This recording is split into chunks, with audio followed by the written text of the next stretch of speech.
নমস্কার বন্ধুরা, paper and colour চ্যানেলে আপনাদের সবাইকে স্বাগত। আমি পৌলমী। আমার আজকের বিষয় স্বামী বিবেকানন্দ সম্পর্কে 10 লাইন, অথবা স্বামীজি সম্পর্কে ছোটদের জন্য 10 লাইনের রচনা। আসুন শুরু করা যাক।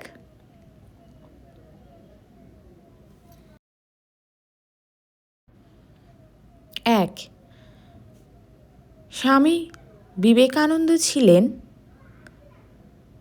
ভারতের অন্যতম মহান চিন্তাবিদ ও সমাজ সংস্কারক। 2, তাঁর জন্ম হয় 1863 সালের 12 জানুয়ারি উত্তর কলকাতার এক কায়স্থ দত্ত পরিবারে জন্মগ্রহণ করেন তিনি।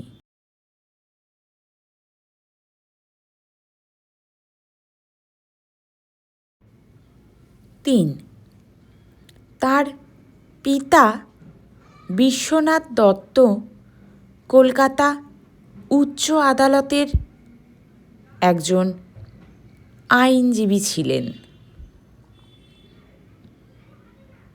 এবং মাতা ভুবনেশ্বরী দেবী ছিলেন একজন ভক্তিমতী নারী।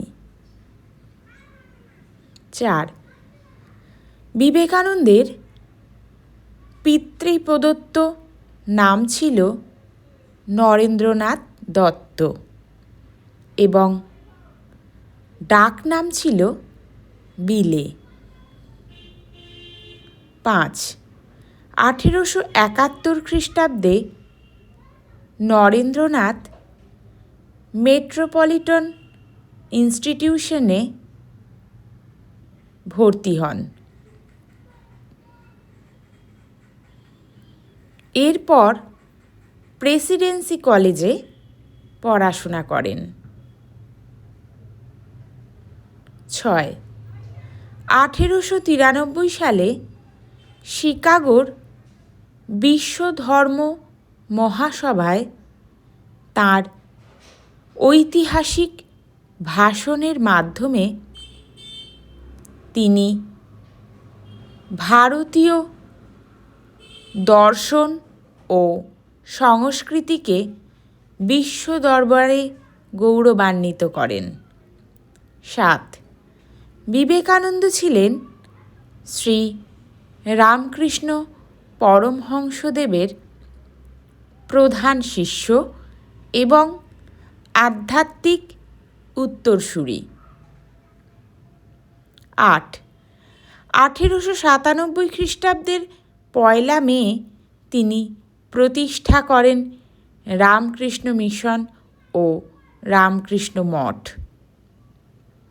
9, মানব সেবাকেই তিনি ঈশ্বর সেবা বলে মনে করতেন।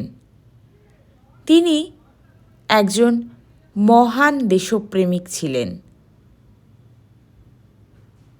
তিনি চেয়েছিলেন ভারতের যুব শক্তিকে জাগ্রত করতে।